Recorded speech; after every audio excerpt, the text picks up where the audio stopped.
नहीं, कह रहे हैं मदरसे के लिए 50,000 रुपए दूंगा।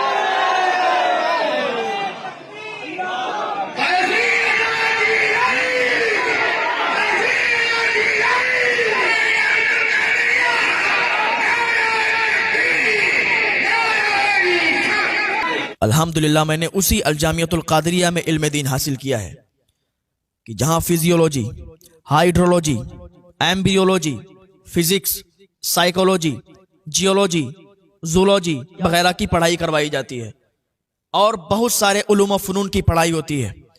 आज लोगों ने अपने जहन को तब्दील कर रखा है।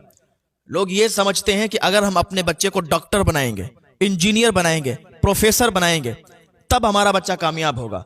मैं एक छोटी सी बात कहता हूं कि अपने बच्चों को आप डॉक्टर, इंजीनियर, प्रोफेसर सब कुछ पढ़ाई करवाओ, सब कुछ बनाओ, लेकिन आप दीन मुस्तफ़ा की भी पढ़ाई करवाओ, आप उन्हें इल्म दीन भी सिखाओ। क्योंकि अगर आपका बच्चा इल्म दीन सीखा हुआ होगा तो उसे बड़ों से कैसे बात की जाती ये भी मालूम चलेगा, बड़ों की मजलिस में कैसे बैठते ये भी मालूम चलेगा। लेकिन आज हमने अपने जहन को बिल्कुल अलग कर रखा है। हम सोचते हैं कि मदरसों में बच्चे खाते हैं, सोते हैं और यही आम पढ़ाई पढ़ते हैं, लेकिन आपको पता नहीं है। अल्हम्दुलिल्लाह जब आपका बच्चा अलजामियतुल कादरिया जाएगा तब उसे पता चलेगा कि फिजियोलॉजी क्या है, हाइड्रोलॉजी क्या है, जियोलॉजी क्या है, जूलॉजी क्या है, साइकोलॉजी क्या है, फिजिक्स क्या है, बायोलॉजी क्या है। जब आपका बच्चा पढ़ेगा तब उसको पता चलेगा। मेरे मुस्तफ़ा को, मेरे नबी करीम सल्लल्लाहु तआला अलैहि वसल्लम को अल्लाह पाक ने हर शय का इल्म अता फरमाया, हर चीज का इल्म अल्लाह पाक ने मेरे मुस्तफ़ा को अता किया और फरमाया कि आपकी उम्मत जो सवाल लेके आपके पास आएगी और जिस चीज में वो रहनुमाई चाहेगी तो उस चीज में उसको रहनुमाई मिलेगी। अब आप देख लें, अगर कोई फिजियोलॉजी का माहिर है और वो चाहता है कि फिजियोलॉजी में हमको रहनुमाई मिले, फिजियोलॉजी शरीर के बारे में है, एम्ब्रियोलॉजी हमल के बारे में, हाइड्रोलॉजी पानी के बारे में, जियोलॉजी पहाड़ों के बारे में, जूलॉजी जानवरों के बारे में, साइकोलॉजी दिमाग के बारे में। अब अगर कोई चाहता है कि हम फिजियोलॉजी में रहनुमाई हासिल करेंगे, हम फिजियोलॉजी को स्टडी करेंगे, तो अगर कोई फिजियोलॉजी को स्टडी करना चाहता है तो कुरान की सूरह नहल को पढ़ ले, तब उसे फिजियोलॉजी समझ में आ जाएगी। अगर कोई चाहता है कि हम एम्ब्रियोलॉजी में तहकीक करेंगे, हम उसमें रहनुमाई हासिल करेंगे, तो वो कुरान पाक की सूरह अलग को पढ़ ले। जब सूरह अलग को स्टडी करेगा तब उसे एम्ब्रियोलॉजी समझ में आ जाएगी। अगर कोई चाहता है हम जूलॉजी में तहकीक करेंगे, हम जूलॉजी पढ़ना चाहेंगे, जूलॉजी को स्टडी करेंगे, तो वो कुरान पाक की सूरह नमल पढ़ ले। सूरह नमल को स्टडी करेगा तो उसे जूलॉजी समझ में आ जाएगी। अगर कोई फिजिक्स में स्टडी करना चाहता है और फिजिक्स में तहकीक करना चाहता है, फिजिक्स पढ़ना चाहता है, तो कुरान पाक की सूरह सबा को पढ़े।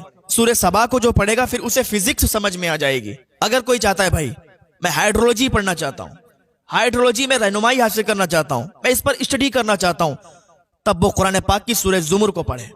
जब वो सूरह ज़ुमर को पढ़ेगा तो उसे हाइड्रोलॉजी समझ में आ जाएगी। जब उस पर तहकीक करेगा तो हाइड्रोलॉजी में उसे रहनुमाई मिल जाएगी। अगर कोई चाहता है मैं तो जियोलॉजी पढ़ना चाहता हूं, मुझे जियोलॉजी में रहनुमाई हासिल करना है, तब वो कुरान पाक की सूरह नबा को पढ़े, सूरह नबा की तिलावत करे, सूरह नबा को तर्जुमे के साथ पढ़े, तफसीर के साथ पढ़े, तब उसे जियोलॉजी समझ में आ जाएगी। कुरान पाक में हर शय का इल्म है, हर चीज का इल्म है। बंदा जैसा सवाल लेके आएगा और कुरान पाक को पढ़ेगा तो कुरान पाक में उसका जवाब उसे मिल जाएगा। उसके लिए इल्म होना जरूरी है। जब इल्म होगा, जब उसे पता होगा कि हम ये सब साइकोलॉजी वगैरह को कुरान से पढ़ें, तो उसके लिए उसको इल्म हासिल करने की जरूरत होगी। अब एतराज करने वाले एतराज करेंगे, जिनको हजम नहीं होता है वो एतराज करते हैं कि एक ही इंसान को इतना इल्म हासिल हो जाए, क्या यह मुमकिन हो सकता है? बल्कि वो एतराज करने वाले एतराज करते हैं कि मुस्तफ़ा ने जमाने से सीखा है, जमाने ने मुस्तफ़ा को सिखाया है। गोया कि मैं उनसे सवाल करूंगा कि अगर मुस्तफ़ा जाने रहमत सल्लल्लाहु ताला अलैहि वसल्लम ने जमाने से सीखा है तो 40 साल जब आप जमाने से सीखते रहे तो ठीक है, जमाने से सीख के आपको इतना इल्म हासिल हो गया कि आपने मौजिज़ात दिखाए, लेकिन जिस वक्त हुजूर की पैदाइश हो रही थी उस वक्त जो मौजिज़ात हो रहे थे वो किसी से सीखे थे? हुजूर ने। हुजूर को आसमानों में ले जाया गया था, हुजूर को फरिश्तों से मुलाकात करवाई गई थी, हुजूर को जिन्नातों से मिलवाया गया था, हुजूर को मछलियों से मुलाकात करवाई गई थी, मखलूक से मुलाकात करवाई गई थी, तो वो जो मौजज़ात हो रहे थे वो किससे हुजूर ने सीखे? तो इसका जवाब कोई नहीं दे सकता। पता चला कि ये सब सवाल करने वाले फालतू के सवाल करते हैं, तो अल्लाह ने हुजूर को हर शय का इल्म अता फरमाया। ऐसे तो कुरान में बहुत चीजों का जिक्र है, लेकिन हमें नहीं पता, हम सीखे हुए नहीं हैं। जब हम सीखे हुए ही नहीं हैं तो कुरान से अपने सवाल का जवाब कैसे ढूंढेंगे? तो उसके लिए पढ़ाई की जरूरत है, सीखने की जरूरत है। तो अल्हम्दुलिल्लाह ये सारे उलूम, सारे फन अगर आप सीखना चाहते हैं तो अपने बच्चे का आज ही दाखिला करवाएं, अपने बच्चे का एडमिशन करवा दें, अपने बच्चे को आप सब कुछ पढ़ाएं, आप डॉक्टर भी बनाएं, इंजीनियर भी बनाएं, सब कुछ पढ़ाएं, लेकिन अपने बच्चे को दीन मुस्तफ़ा भी पढ़ाएं, इल्म दीन भी पढ़ाएं। जब आपका बच्चा इल्म दीन पढ़ा हुआ होगा तो उसे फिजिक्स में भी नॉलेज होगी, उसे बायोलॉजी में भी नॉलेज होगी, उसे साइकोलॉजी में भी नॉलेज होगी, हर चीज में उसे नॉलेज होगी। जब आपका बच्चा इल्म दीन पढ़ा होगा तो अपने बच्चे को अल जामियतुल कादरिया में दाखिला करवाएं। अल्हम्दुलिल्लाह हर मदरसे में, हर जगह अच्छी पढ़ाई होती है, लोग मुदर्रिस अच्छे पढ़ाने वाले होते हैं, लेकिन अल जामियतुल कादरिया के पास एक ऐसा हीरा मौजूद है कि जो आम जगह आपको नहीं मिलेगा, और उसी हीरे को आज के दौर में अल्लामा सगीर अहमद जोखनपुरी के नाम से जानते हैं। बच्चे पढ़ाई करते हैं, और अल्हम्दुलिल्लाह हमारा भी दौर था जब हम पढ़ते थे, तो जब भी हजरत प्रोग्राम करके आते थे, हुजूर मुनाज़रे अहले सुन्नत जब भी प्रोग्राम से आते थे तो बच्चों के पास आते थे, मदरसे में आते थे, बच्चों से, तालिबे इल्मों से बड़ा प्यार है हजरत को। जब आते थे तो बच्चों को अपने पास बिठाते थे, इर्द गिर्द बच्चे बैठ जाते थे, फिर उन्हें इल्मी निकात दिया करते थे, इल्मी बातें बताया करते थे कि ऐसे नहीं ऐसे करना है, ऐसे नहीं ऐसे पढ़ना है। तो बच्चे अगर दोपहर से बैठे हैं तो रात के 12-12 बज जाते थे और हजरत की गुफ्तगू खत्म नहीं होती थी, हजरत अपनी गुफ्तगू को शुरू रखते थे, और इतने हजारों की तादाद में अल जामियतुल कादरिया में बच्चे पढ़ते हैं, और वो सब लाइन दर लाइन बैठते थे और हुजूर मुनाज़रे अहले सुन्नत का फैजान हासिल किया करते थे। और अल्हम्दुलिल्लाह अभी भी फैजान हासिल किया करते हैं जो अब के तलबा हैं। और जब अब हुजूर मुनाज़रे अहले सुन्नत आते हैं तो अच्छे अच्छे निकात, अच्छी अच्छी बातें, इल्मी बातें उनको देते हैं, जिससे दिल रोशन हो जाते हैं, जिससे दिल के दरीचे खुल जाते हैं। तो ये हजरत की शख्सियत है।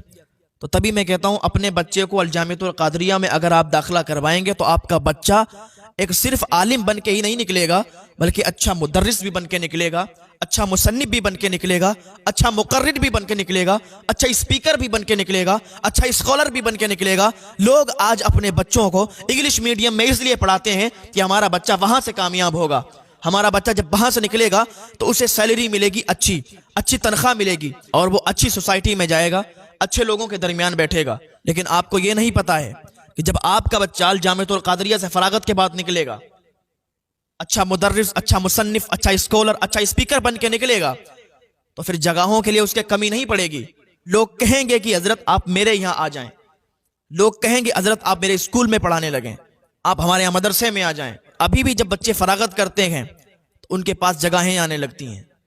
हुजूर मुनाज़रे अहले सुन्नत के पास फोन आते हैं कि हजरत आपके यहाँ से जो बच्चा फारिग हो रहा है उसे हमारे मदरसे में भेज दो, आपके यहाँ से जो बच्चा फारिग हो रहा है उसे हमारे यहाँ भेज दो। तो अपने बच्चे को अगर पढ़ाना है, उसकी जिंदगी संवारना है, उसे डॉक्टर इंजीनियर के साथ साथ इल्म दीन भी पढ़ाओ, ताकि उसे ये पता चल जाए कि अखलाक मुस्तफ़ा क्या है, बड़े छोटे का अदब क्या है, एक दूसरे से बात कैसे की जाती है। जब ये सब सीखा होगा तो उसे हर तरीके की बातें पता होंगी। बहुत मदरसे हैं, आप जिसमें चाहो दाखिला करवा दो, सबके यहाँ अच्छी पढ़ाई होती है, लेकिन मैं कहता हूँ अल जामियतुल कादरिया के पास एक अजीम हीरा है जिसको हुजूर मुनाज़रे अहले सुन्नत अल्लामा सगीर अहमद जोखनपुरी कहते हैं। अल्लाह पाक की बारगाह में दुआ है अल्लाह नेक अमल की तौफीक अता फरमाए। और देखिए अभी अल जामियतुल कादरिया जो मदरसा है उस पर काम चल रहा है, और सुनिए अल जामियतुल कादरिया के पड़ोस में ही बच्चियों का मदरसा है, जामियतुल बनात बरकात फातिमा। तो अल जामियतुल कादरिया में भी अभी काम चल रहा है, और जामियतुल बनात बरकात फातिमा में भी काम चल रहा है। जब ये मदारिस बनते हैं, जब मदरसे तैयार किए जाते हैं, तो इतना आसान नहीं होता है कि मदरसों को तैयार कर लिया जाए, इतना आसान नहीं होता है कि एक इंसान इतनी बड़ी रकम खर्च करके उसको तामीर करवा ले। तो इसमें लोगों की जरूरत होती है, तो जिससे जैसा बन सके, जिसकी जैसी हैसियत हो, वो अल जामियतुल कादरिया को मदद करे, अल जामियतुल कादरिया और जामियतुल बनात बरकात फातिमा की इमदाद करे। تاکہ یہ ادارے پوری طریقے سے تعمیر ہو جائیں اور جس میں بچوں کو پڑھنے میں کوئی بھی دقت نہیں آئے. الحمدللہ بچے ابھی بھی پڑھتے ہیں اور بہت بہترین طریقے سے پڑھائی ہوتی ہے اور بہت بہترین طریقے سے رہنے کا حساب کتاب ہے, کھانے پینے کا حساب کتاب ہے. لیکن اور اس میں عمارت بن رہی ہے تاکہ بچوں کو اور فیسلٹی ملے, بچوں کو اور سہولیات ہوں, جس کی جیسی حیثیت ہو, جیسا بھی بن سکے تو وہ الجامعۃ القادریہ کو امداد کرے. رچھا ریلوے اسٹیشن پر, یہ بریلی شریف سے 40 کلومیٹر سائڈ, بہیڑی سے 5 کلومیٹر پہلے پہ کہ آپ کو مدرسہ پڑتا ہے, بہیڑی بریلی والے روڈ پر ہی یہ مدرسہ ہے. ذرا جائیں تو اس عمارت کو دیکھنا, دیکھ کر دل خوش ہو جائے گا کہ اتنی بڑی اتنی عالی شان عمارت. پارک بھی اسی کے اندر موجود ہے, ہر چیز اس کے اندر موجود ہے جس کو دیکھ کر ایک دم دل خوش ہو جاتا ہے کہ اہل سنت کا ایک عظیم ادارہ الجامعۃ القادریہ ہے کہ جس کو دیکھ کر دل میں ٹھنڈک پیدا ہوتی ہے. الحمدللہ الحمدللہ. آئیں کبھی دل کرے تو الجامعۃ القادریہ گھومنے چلے جانا, کبھی دل کرے تو الجامعۃ القادریہ آنا اور دیکھنا کہ کیسی عمارت بنی ہوئی ہے اور کیسا مدرسہ بنا ہوا ہے. اور دل کرے تو تعاون کرتے ہوئے چلے جانا, دل کرے تو تعاون کر دینا تاکہ آپ کا پیسہ اس مدرسے میں لگے, اور لگنے کے بعد جب یہاں آپ کا پیسہ لگے گا تو یہاں تو لگ جائے گا, لیکن کام وہاں آئے گا, کام مرنے کے بعد آئے گا. دنیا میں بھی کام آئے گا اور مرنے کے بعد بھی کام آئے گا. اگر آپ اللہ کی راہ میں 1 روپیہ بھی خرچ کرتے ہیں تو یہاں بھی کام دے گا اور مرنے کے بعد بھی کام دے گا.